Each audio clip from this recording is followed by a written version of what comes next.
no matter what you believe, it's a pretty safe bet that you can't escape Christmas music in the month of December. Some people choose to see Christmas music as a way to remember a special time of year. Some people think of a little baby born in a manger.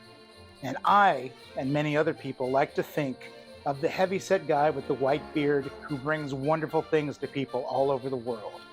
I'm talking about Colonel Sanders, who really encaptures the spirit of Christmas to me better than anyone else. It's amazing that we have 3 albums put out by the Kentucky Fried Chicken Corporation in the mid to late 60s to capitalize on Christmas and religious beliefs. Now, Christmas albums are an industry in and of themselves, and that's not new. This goes back decades and decades. But there's something amazing about these 3 albums in particular that have a kitsch value, a camp value, that you don't see in a lot of other albums. Now, it's still going on.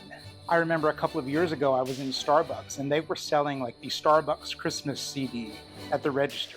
But it's funny to think that this has been going back at least as far as the 60s, when KFC, in partnership with RCA Victor, released Christmas Eve with Colonel Sanders, a mono-only album containing a compilation of Christmas hits of the day.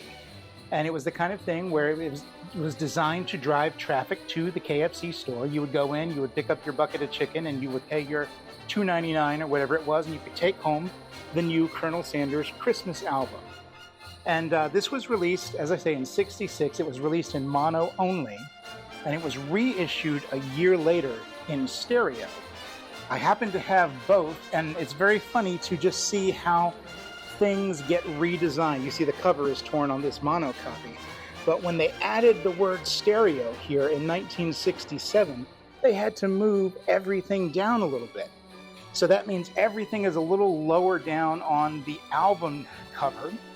And you see Colonel Sanders looks like he's actually passed out and is sliding down further in his chair. So it looks like in another year or two, he's just going to be on the floor. So I kind of enjoy that. I like to spot the little things that change when they do reissues. So you'll notice if you look carefully, the songs are in a different order on the covers. It's the same songs, but for the '67 reissue, they seem to have reordered them by the best or most well-known artist. Like '66 pressing shows Chet Atkins as the first and last songs on the album. Here, although the albums are the same, Chet Atkins is both. The first 2 listings show Chet Atkins.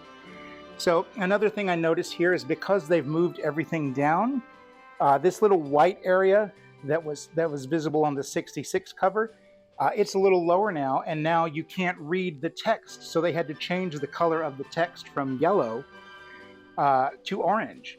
The other thing that really sticks out to me about this first KFC album is that it's clear that they weren't focused on getting the best Christmas album they could do. It was whatever they could get the rights to. And there are hundreds of Christmas songs, but they have duplicate songs on this album. 2 songs are on here twice by different artists. So funny that they would do that.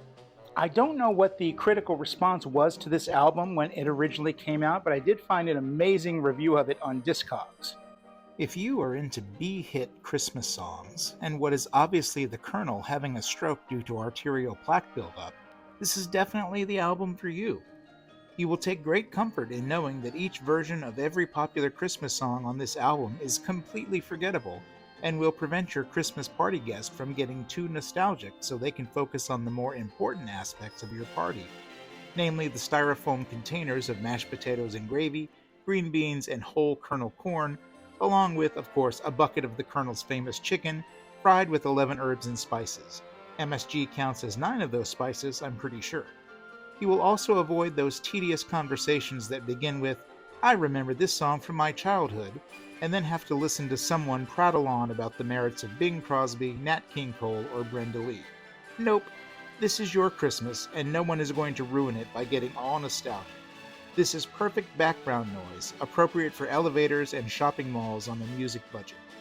The only disappointing thing about the album is that despite being on the cover, the Colonel himself does not make an appearance or introduction.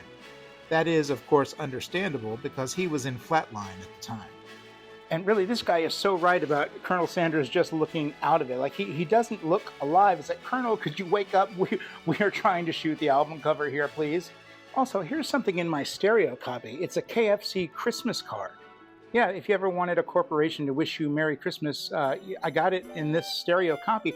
I don't know if it came originally in the mono copy. My copy doesn't have it, but I don't know if it's just missing or if they introduced it with the repress. So if you know the answer, please let me know in the comments. I'm very curious about that. I wasn't able to find sales figures on how well this album did, but it must have done pretty well because it did well enough in '66 that they reissued it in '67 in stereo, and then in '68 they put out a whole second brand new Christmas album.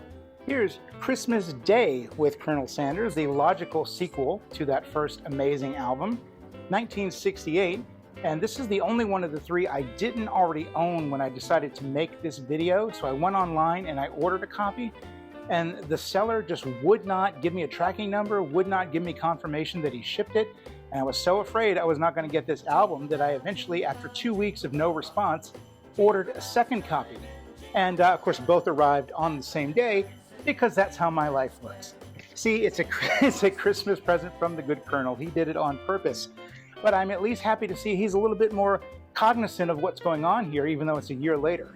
So great job, Colonel. And this is more of the same. It's just kind of the Christmas hits of the day.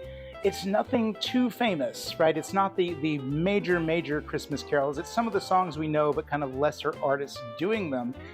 And I don't even mind that, because although I was born way after these came out, I do have similar memories for Christmas albums. Like when I was growing up, we had the Time Life Christmas commercials on TV.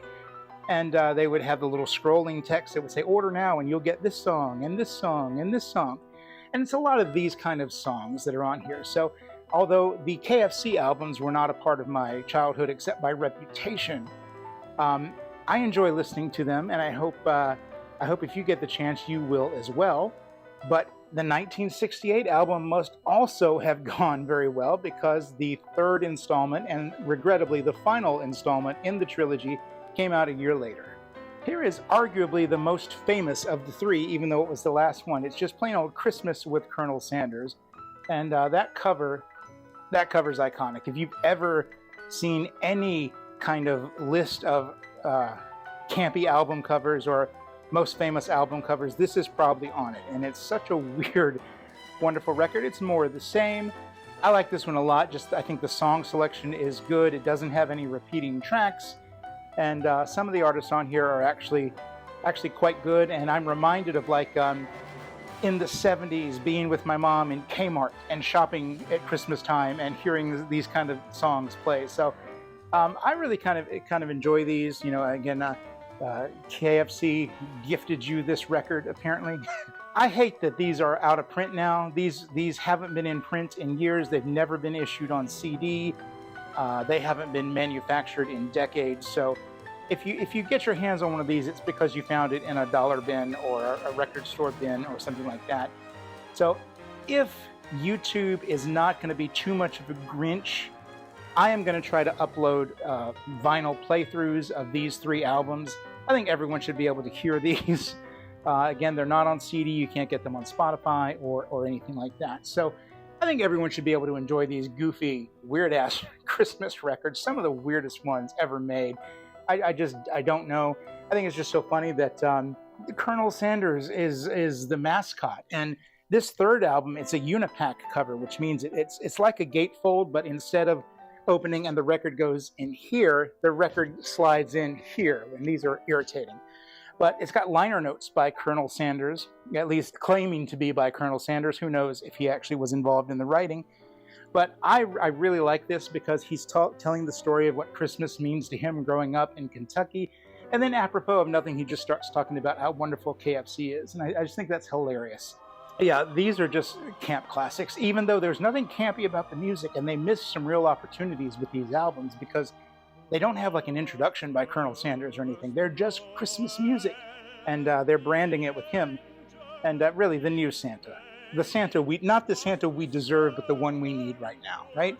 My only advice to you is do not lick the vinyl. It does not taste like 11 herbs and spices. Not recommended, but stick it in your ears instead. It's a lot of fun.